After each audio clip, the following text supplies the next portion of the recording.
10 محرم والے دن میری سہیلی مجھے امام بارگاہ لے گئی۔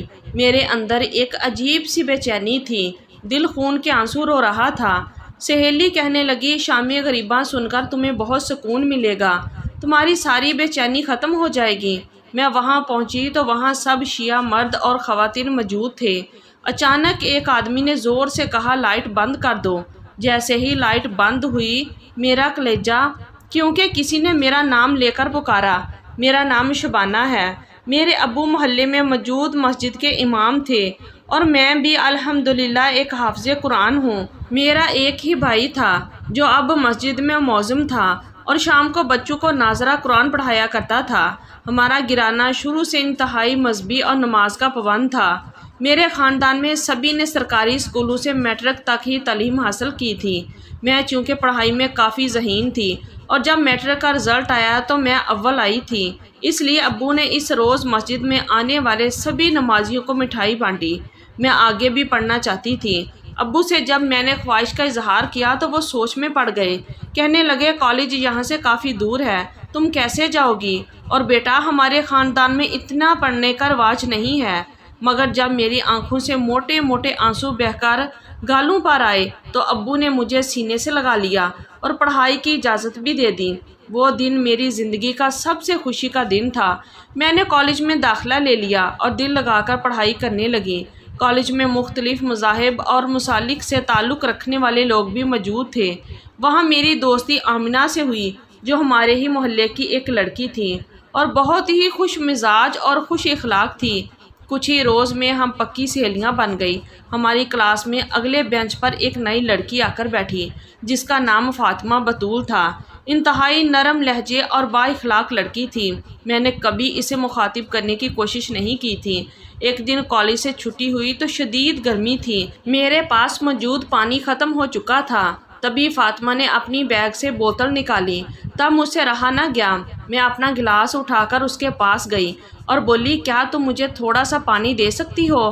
میرے سوال پر اس نے مجھے دیکھا۔ وہ کچھ بولتی اس سے پہلے ہی آمنہ نے مجھے بازو سے پکڑ کر پیچھے کر دیا۔ چونک کر کہنے لگی، یہ تم کیا کرنے والی تھی؟ پاگل ہو گئی ہو؟ ایک شیعہ لڑکی سے پانی لینے گئی تھی۔ آمنہ کی بات سن کر مجھے جھٹکا سا لگا۔ میں نے ایک نظر اس لڑکی پر ڈالی۔ مجھے تو خبر ہی نہیں تھی کہ وہ شیعہ ہے۔ میں نے آمنہ سے کہا، کیا ہو گیا ہے؟ پانی ہی تو مانگا ہے، اس میں کیا ہے؟ اور فوراً کہنے لگی، جانتی بھی ہو اس نے پانی میں کیا کیا ملایا ہوگا؟ کیا خبر اس نے کچھ ایسا ملا دیا ہو جسے پی کر تم شیعہ ہو جاؤ؟ آمنہ کی بات سن کر میں جھنجھلا کر اس کا چہرہ دیکھنے لگی۔ میری زبان سے بے ساختہ استغفر اللہ کے الفاظ نکلے۔ میرا وجود جیسے کانپ اٹھا۔ میں نے ایک حقارت بری نظر فاطمہ پر ڈالی اور آمنہ نہ بولی، تمہارے ابو کو پتہ چل گیا کہ تم ایک شیعہ سے پانی مانگ رہی تھی، تمہارا حشر نشر کر دیں گے۔ میں تو اس لڑکی سے یوں دور ہوئی جیسے اسے کوئی بہت بڑی بیماری ہو۔ میں پانی پیے بغیر ہی آمنہ کے ساتھ کالج سے نکل آئی۔ ذہن میں کئی سوالات تھے۔ ہمارے ہاں شیعہ کا ذکر عام طور پر محرم کے مہینے میں کیا جاتا ہے۔ اس سے پہلے ہم دینی اور دنیاوی کاموں میں اس قدر مصروف ہوتے ہیں کہ کسی کو اپنی ذات کی بھی پرواہ نہیں ہوتی۔ آمنہ مجھ سے کہنے لگی کہ تم جانتی بھی ہو ہم انہیں کافر کہتے ہیں، یہ لوگ ایسے ایسے کام کرتے ہیں کہ توبہ کرو۔ مجھے تو تمہیں بتاتے ہوئے بھی شرم آ رہی ہے۔ ایسی باتیں ہم بچپن سے سنتے آ رہے تھے اور ہماری سوچیں پختہ ہو چکی تھی کہ شیعہ لوگ نیاز کے لیے جو کچھ بناتے ہیں، پتہ نہیں اس میں کیا کیا مکس کرتے ہیں۔ اس کے علاوہ جب 10 محرم کی رات آتی ہے تو یہ شام غریباں کرتے ہیں۔ اس رات سبھی شیعہ مرد حضرات اور عورتیں ایک بڑے کمرے میں اکٹھے ہو جاتے ہیں، پھر غلط کام کرتے ہیں۔ میں نے جب پہلی دفعہ اپنی مامی پھپھو کو ایسے کہتے ہوئے سنا تھا تب میں 13 سال کی تھی۔ ظاہر سی بات ہے یہ عمر تجسس بری ہوتی ہے۔ مجھے علم ہوا تو اسی پر میری سوچ پختہ ہو گئی۔ دل میں خود بخود نفرت پڑنے لگی۔ یہ لوگ کیسے تھے جو خود کو مسلمان کہتے تھے مگر پھر شام غریبہ میں سب مل کر ایک ساتھ غلط کام کرتے تھے؟ کیا یہ لوگ مسلمان نہیں تھے؟ ایک خدا کو ماننے والے نہیں تھے؟ میں نے اس بارے میں آمنہ سے بھی ذکر کیا۔ کیا یہ خدا کے احکامات کو نہیں مانتے؟ یہ لوگ قرآن مجید نہیں پڑھتے؟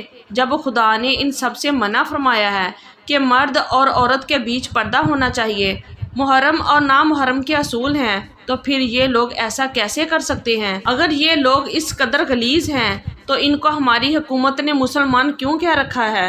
انہیں غیر مسلم کیوں نہیں قرار دیا جاتا؟ آمنہ میری بات سن کر کہنے لگی، تبھی تو ہم انہیں کافر کہتے ہیں، کیونکہ یہ خود ہی ماتم کرتے ہیں اور خود ہی روتی ہیں اور ایسے غلط کام کرتی ہیں کہ ہم سوچ بھی نہیں سکتے۔ تبھی تو میں تمہیں فاطمہ سے دور رکھ رہی تھی۔ ان کا تو قرآن ہی الگ ہے جس کے 40 پارے ہیں۔ یہ لوگ 10 محرم کو ایک گھوڑا بھی نکالتی ہیں، اور ہمارے ہاں یہ مانا جاتا ہے کہ یہ لوگ جب بھی چکن چاول یا بریانی بناتے ہیں تو اس میں اس گھوڑے کی گندگی شامل کرتی ہیں عورتیں، اور یہ حافظ قرآن بھی نہیں ہوتے۔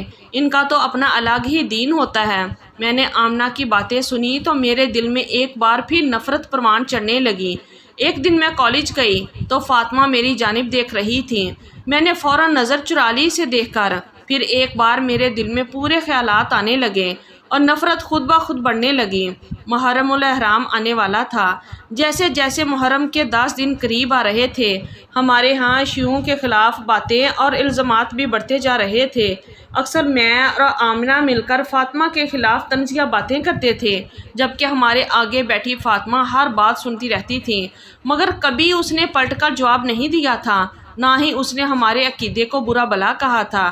ایک دفعہ کہنے لگی، دیکھا اگر سچی ہوتی تو ضرور جواب دیتی، مگر اس کے پاس کوئی جواب ہی نہیں ہے۔ اب واللہ یہ کیا جواب دے گی؟ اتنا سننا تھا کہ فاطمہ پلٹ کر ہماری طرف دیکھنے لگی۔ اس کے چہرے پر مسکراہٹ آ گئی۔ وہ کہنے لگی، ہمارے پیارے نبی حضرت محمد صلی اللہ علیہ وسلم نے فرمایا کہ ایک آدمی کے جھوٹے ہونے کے لیے یہی کافی ہے کہ وہ ایک بات سنے اور بغیر تصدیق کے کچھ آگے پھیلانا شروع کر دے۔ فاطمہ کے منہ سے یہ سننا تھا کہ میں حیران رہ گئی۔ آخر اس کا مطلب کیا تھا؟ یہ فرمان رسول صلی اللہ علیہ وسلم کا تھا، جس میں وہ فرما رہے تھے کہ جو شخص بغیر تحقیق کے بات کو آگے پھیلاتا ہے وہ جھوٹا ہوتا ہے۔ کیا یہ ساری باتیں تصدیق شدہ نہیں تھی؟ میرے دماغ میں نئی سوچیں جنم لینے لگیں۔ محرم الاحرام کے دن شروع ہو چکے تھے۔ گھر آ کر پوچھتی تو ابو ڈانٹ کر چپ کروا دیتے اور کہتے کہ تم ان باتوں میں دخل مت دو، یہ لوگ گمراہ ہیں اور دوسروں کو بھی گمراہ کرتے ہیں۔ ان کے پاس نہ جانے کیسا جادو ہے، جو بھی ان کے ساتھ رہے یا ان کی جگہوں پر جائے وہ اپنا عقیدہ بدل لیتا ہے۔ میں ابو سے بہت خوف کھاتی تھی، اس لیے انہیں نہیں بتایا کہ میری کلاس میں ایک شیعہ لڑکی بیٹھتی ہے، مگر دل میں تجسس بے چینی کیے ہوا تھا۔ میں دینی تعلیم یافتہ تھی، حافظ قرآن تھی، اس لیے نہ جانے کیوں مجھے لگا کہ مجھے فاطمہ سے بات کرنی چاہیے، اس کے عقیدے کو جاننا چاہیے، کیونکہ ہمارے نبی کا فرمان مجھے کئی دنوں سے بے چین کر رہا تھا۔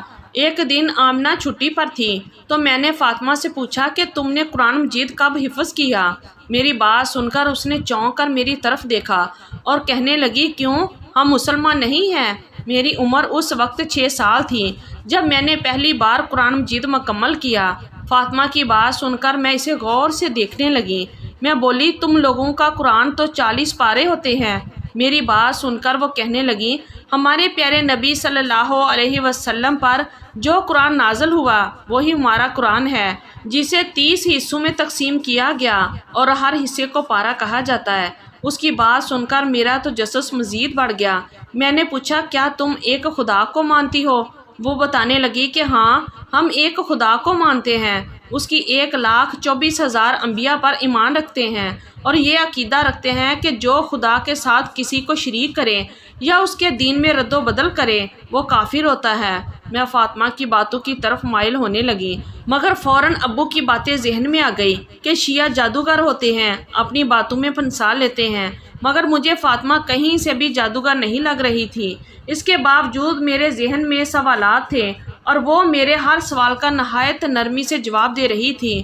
آخر میں اسے پوچھ بیٹھی کہ شام غریباں کیا ہے؟ تم لوگ کیا کرتے ہو؟ میری بات سن کر وہ خاموش ہو گئی۔ کہنے لگی، میں چاہتی ہوں کہ تم اس دفعہ 10 محرم کو میرے ساتھ جا کر خود دیکھو کہ شام غریبہ میں کیا ہوتا ہے۔ ہم سب شیعہ مل کر شام غریبہ میں آخر کیا کرتے ہیں؟ تو فاطمہ کی بات سن کر میں اچھل پڑی اور اسے کہا، ابو میرا سر دھڑ سے الگ کر دیں گے، میں تمہارے ساتھ شام غریبہ کیسے جا سکتی ہوں؟ کیا خبر وہاں میرے ساتھ کیا ہو جائے؟ تو فاطمہ بولی، یہ سب تو تم لوگوں کی سوچ ہے، خیر تمہاری مرضی ہے، اگر تم 10 محرم کی شام میرے ساتھ جانا چاہو تو ضرور بتانا۔ جب تک تم سب کچھ اپنی آنکھوں سے نہیں دیکھو گی تو تمہیں یقین نہیں آئے گا۔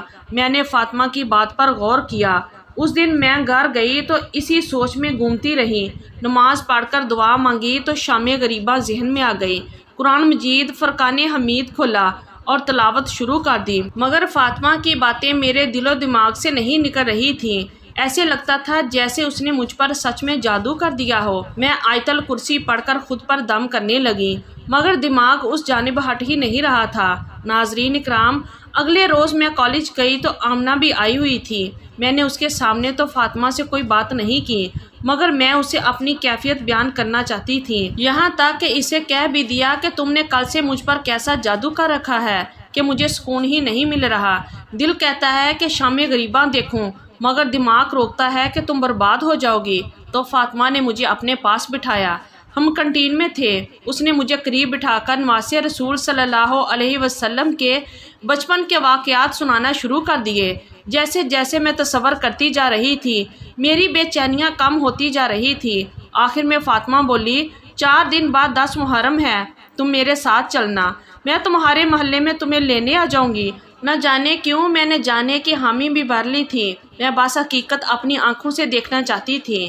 10 محرم کا دن قریب آ رہا تھا اور ہمارے ہاں قرآن خوانی رکھی گئی تھی اور نعت کی محفلیں بھی سجائی گئی تھیں۔ 10 محرم کا دن چڑھا تو میں نے روزہ رکھا ہوا تھا، کیونکہ آج کے دن کا روزہ بہت بابرکت سمجھا جاتا ہے۔ میں شدید پریشانی میں مبتلا تھی، سمجھ نہیں آ رہا تھا کہ کیا بہانہ بنا کر گھر سے نکلوں۔ میرے ابو نے سب کو منع کر رکھا تھا کہ آج کی شام کوئی بھی عورت گھر سے باہر نہیں نکلے گی۔ میں نے کچھ سوچا اور زندگی میں پہلی دفعہ ابو سے جھوٹ بولنے کے لیے آئی۔ ابو سامنے بیٹھے تھے۔ میں نے کہا، ابو، میری دوست آمنہ کے ہاں قرآن خوانی ہے، اس لیے مجھے خاص آنے کی دعوت دی گئی ہے، تو کیا میں اس کے ہاں چلی جاؤں؟ ابو نے یہ سنا تو کہنے لگے، وہ میری ایک عزیز کی بیٹی ہے، اس لیے تم چلی جاؤ، بھائی تمہیں چھوڑ آئے گا، اور جب واپس آنا ہوا تو مجھے فون کر دینا۔ میں نے ہاں میں سر ہلا دیا۔ میرے پاس موبائل موجود تھا۔ میں نے فاطمہ کو کال کر دی، مگر اب سے کچھ دیر پہلے بھائی مجھے آمنہ کے گھر کے پاس چھوڑ کر چلا گیا۔ اب فاطمہ آ چکی تھی۔ اس کا گھر ہمارے محلے سے 15 منٹ کی دوری پر تھا۔ اس نے سادہ سا لباس پہن رکھا تھا اور سیاہ برقعے میں ملبوس تھی۔ وہ مجھے کہنے لگی، تم نے سفید چادر کیوں پہن رکھی ہے؟ تم جانتی نہیں آج 10 محرم ہے اور تم شام غریباں کی مجلس میں جا رہی ہو؟ یہ لو، میں تمہارے لیے کالی چادر لے کر آئی ہوں۔ میں نے اس کی بات مانی اور فوراً چادر سے خود کو لپیٹ لیا۔ آگے نہ جانے میرے ساتھ کیا ہونے والا تھا۔ دل میں عجیب سے وسوسے تھے، جبکہ فاطمہ پرسکون تھی۔ اس نے میرا ہاتھ تھاما اور مجھے اپنے ساتھ لے جانے لگی۔ وہاں بینر لگے ہوئے تھے۔ میرا وجود تھر تھر کانپ رہا تھا۔ دل چاہا کہ سب کچھ چھوڑ کر واپس بھاگ جاؤں، مگر میں ایسا نہ کر سکی۔ ذہن میں تصویریں بن رہی تھیں۔ کہا جاتا تھا کہ یہاں غلط کام کیے جاتے ہیں، کہیں آج میری عزت نہ لٹ جائے۔ یہ سوچ کر مجھے بہت ڈر لگ رہا تھا۔ میرے ماں باپ تو مجھے جان سے ہی مار دیتے۔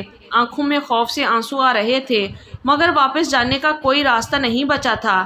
میں نے اپنی عزت خدا کے حوالے کر دی۔ سبھی سیاہ لباس میں ملبوس تھے۔ فاطمہ مجھے اندر لے گئی، جہاں ایک طرف عورتیں بیٹھی ہوئی تھی۔ ہم بھی وہیں پر بیٹھ گئی۔ وہاں اس کی امی اور بہنیں بھی بیٹھی ہوئی تھی۔ فاطمہ نے میرا تعارف کروایا تو انہوں نے بڑی خوش دلی سے میرا استقبال کیا، مگر میرا دماغ ابھی بھی جھنجھلا رہا تھا۔ میں وہاں سے بھاگ جانا چاہتی تھی، مگر تب ہی فوراً ہی لاؤڈ سپیکر پر ایک شخص کی آواز گونجی، جو کہنے لگا کہ تمام روشنیاں بجھا دی جائیں۔ میرا دل ڈوب گیا، گویا مجھے اپنی موت دکھائی دینے لگی۔ میں نے فاطمہ سے کہا، اب کیا ہونے والا ہے؟ ذہن میں تصور آیا کہ اب مرد بھوکے بھیڑیوں کی طرح عورتوں کی طرف بڑھیں گے، مگر جیسے ہی اندھیرا ہوا، ایک مرد لاؤڈ سپیکر پر واقعہ کربلا سنانے لگا۔ وہ امام حسین علیہ السلام کی شہادت کے بعد کا منظر بیان کر رہا تھا۔ وہ کہہ رہا تھا کہ جب رسول صلی اللہ علیہ وسلم کے نواسے کو شہید کر دیا گیا تو ایک بھی مرد باقی نہیں بچا، سوائے امام حسین علیہ السلام کے بڑے بیٹے کے، جو اس وقت بیمار تھے۔ امام زین العابدین کے علاوہ سب شہید ہو چکے تھے۔ وہ کہہ رہا تھا کہ شہادت کے بعد یزیدی فوج نے نواسہ رسول صلی اللہ علیہ وسلم کی لاش پر گوڑے دوڑا دیے۔